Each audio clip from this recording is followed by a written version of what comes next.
Shalom, selamat pagi, selamat hari Sabtu, tanggal 2 Agustus 2025 bagi Amang Inang dan saudara-saudariku.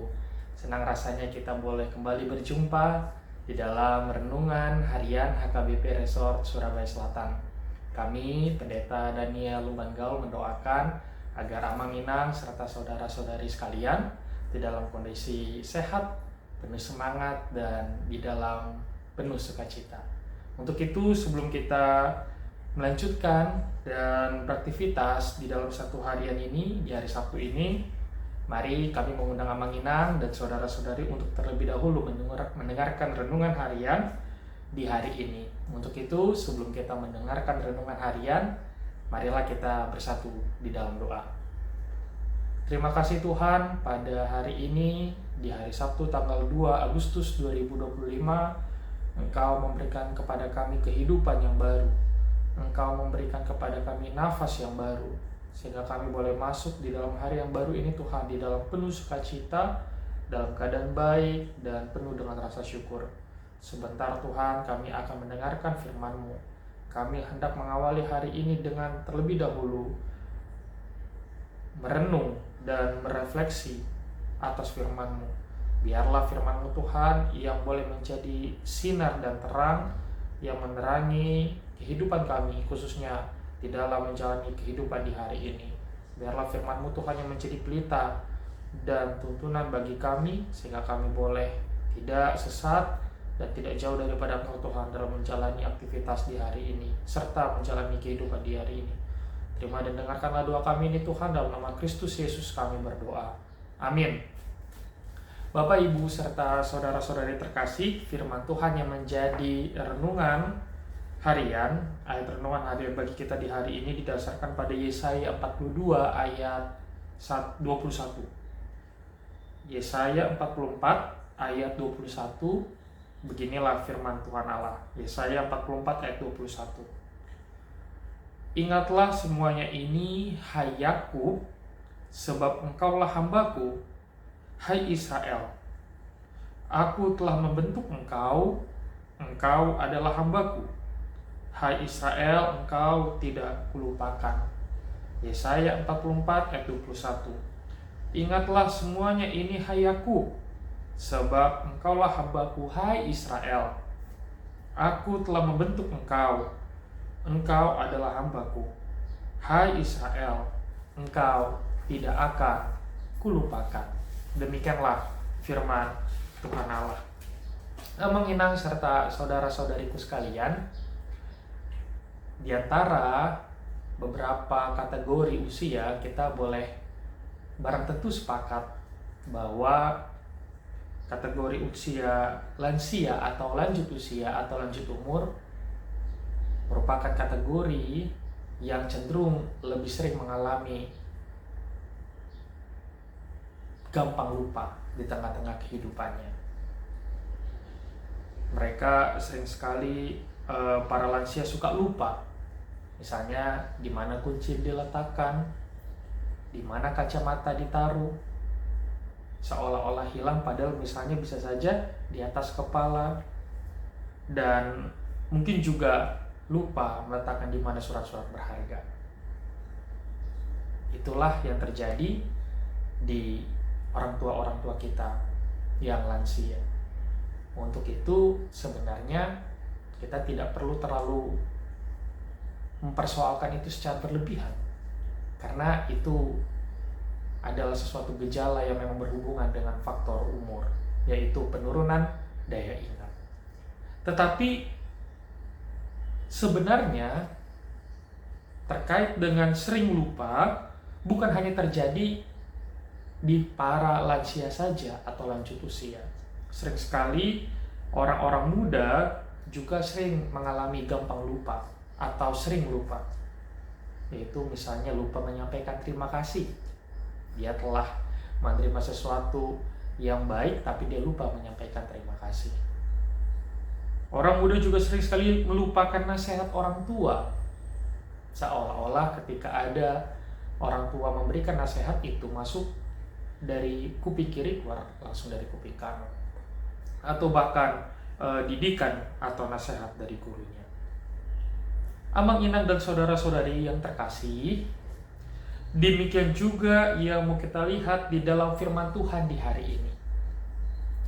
Umat Israel, bangsa Tuhan, umat Tuhan, mereka juga sering sekali suka lupa terhadap pertolongan Tuhan di tengah-tengah kehidupan mereka. Misalnya saja ketika mereka keluar dari tanah Mesir, Tuhan tentunya menginginkan mereka supaya mereka setia dan berbakti kepada Tuhan saat mereka boleh keluar dari perbudakan di tanah Mesir. Tetapi justru yang terjadi pada bangsa Tuhan tersebut, mereka mengalami penyakit lupa. Di mana kita bisa mengetahui?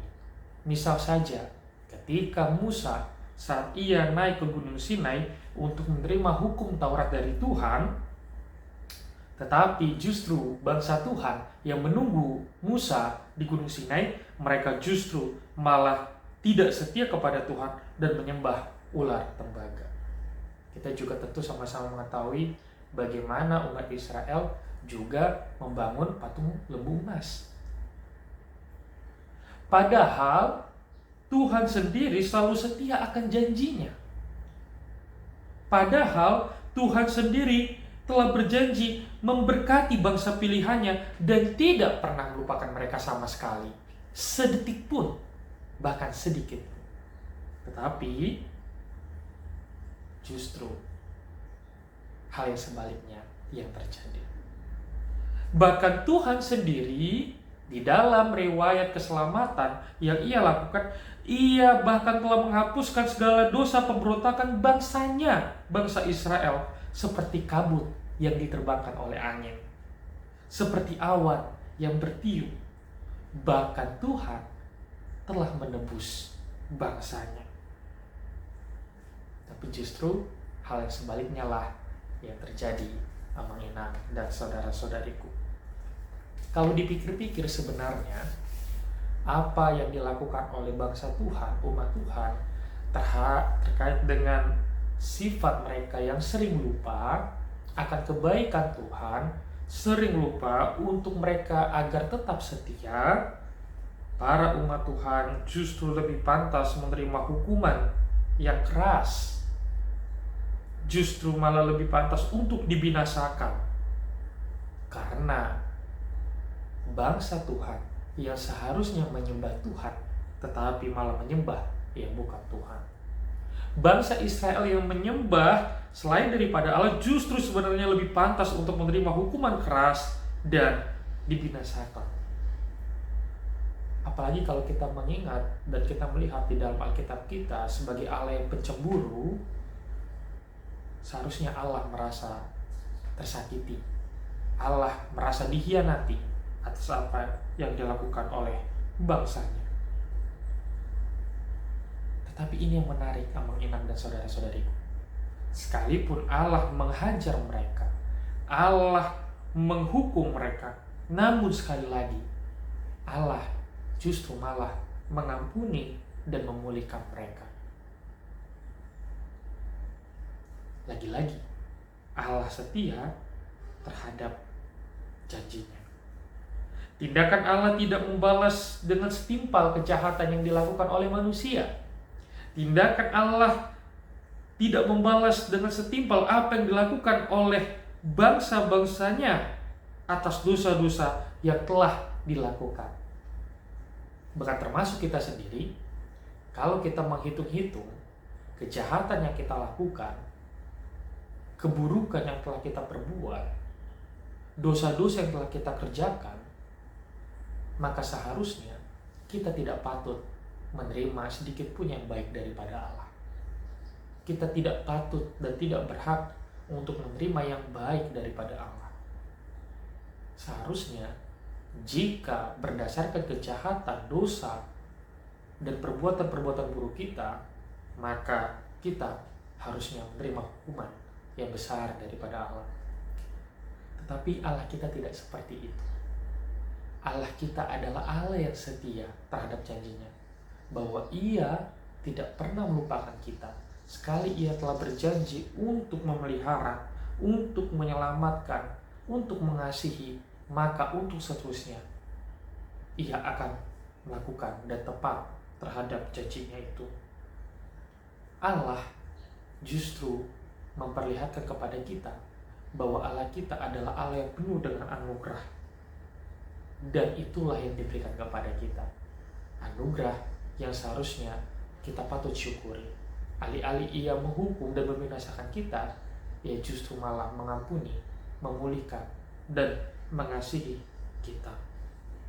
Untuk itu pada hari ini, Amang Inang dan saudara-saudariku, melalui firman Tuhan ini kita diajak untuk menjadi umat yang mengingat, untuk menjadi umat yang tidak mengalami kepikunan, untuk menjadi umat yang tidak mengalami penyakit demensia rohani atau spiritual, tetapi justru kita menjadi umat, menjadi jemaat yang mengingat akan Allah, mengingat kebaikan Allah, mengingat apa yang telah Ia perbuat di dalam kehidupan kita sampai pada hari ini.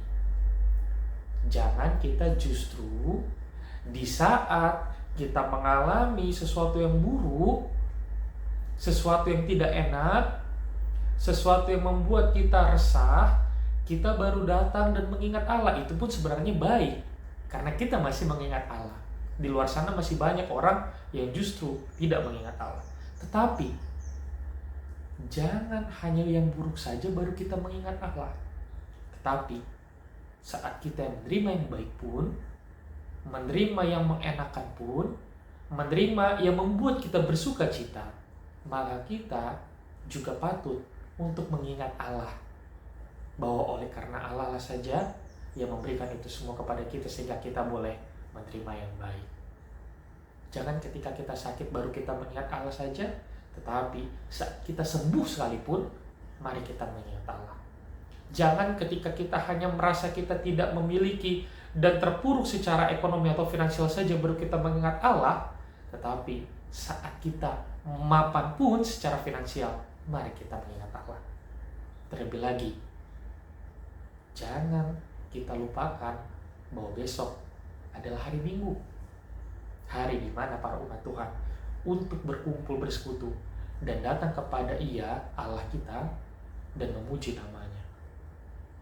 Mari kita mengingat agar kita pun besok datang beribadah kepada Allah di dalam gerejanya untuk bersekutu dan menyampaikan pujian kita, syukur kita bahwa kita memang betul-betul telah menerima segala yang baik dari Allah itu.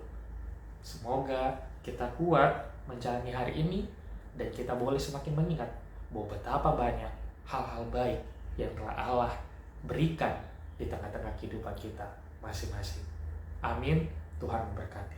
Kita berdoa. Terima kasih Bapa, pada hari ini kami telah disapa oleh firman-Mu yang mengajak kami untuk menjadi umat yang mengingat. Kalaupun selama ini Tuhan kami sering lupa secara rohani, kami mengalami penyakit pikun secara rohani Tuhan, untuk mengingat betapa banyak hal-hal baik yang telah kami terima daripada-Mu. Ampuni kami. Tetapi kami memohon pada hari ini, berikanlah Roh-Mu ya Tuhan, agar kami boleh senantiasa mengingat segala hal-hal yang baik yang telah kami terima. dan mensyukuri itu semua Tuhan, dan melihat bahwa itu semua datangnya daripada-Mu. Ajarlah kami menjadi umat yang penuh dengan rasa syukur, dan menjadi umat yang mau mengingat bahwa kami memiliki Engkau ya Tuhan, yang senantiasa memelihara, menyertai dan memberkati kehidupan kami masing-masing. Dan pada hari ini kami akan melakukan beragam aktivitas kami. Sertai kami Tuhan, berkati kami, dan kuatkanlah kami, agar kami boleh menjalani kehidupan ini dengan penuh sukacita dan di dalam penyertaan Tuhan saja. Berkatilah umat-Mu Tuhan, anak-anak sekolah minggu, remaja Naposo, ama, ina, dan juga orang tua kami para lansia, agar kami semua Tuhan yang menjalani kehidupan di hari ini penuh dengan sukacita, penuh dengan kebaikan, penuh dengan damai sejahtera. Terima kasih Bapa. Berkati kami, sertai kami ya Tuhan. Di dalam nama Kristus Yesus kami berdoa. Amin. Bapa kami yang di surga, dikuduskanlah nama-Mu, datanglah kerajaan-Mu, jadilah kehendak-Mu di bumi seperti di surga. Berilah kami pada hari ini makanan kami yang secukupnya, dan ampunilah kami akan kesalahan kami seperti kami juga mengampuni orang yang bersalah kepada kami. Dan janganlah membawa kami ke dalam pencobaan, tetapi lepaskanlah kami daripada yang jahat. Karena Engkau yang punya kerajaan, dan kuasa, dan kemuliaan sampai selama-lamanya. Amin. Anugerah dari Tuhan kita Yesus Kristus, kasih setia dari Allah Bapa, dan persekutuan dengan Roh Kudus, itulah yang memberkati kamu sekalian. Amin. Shalom.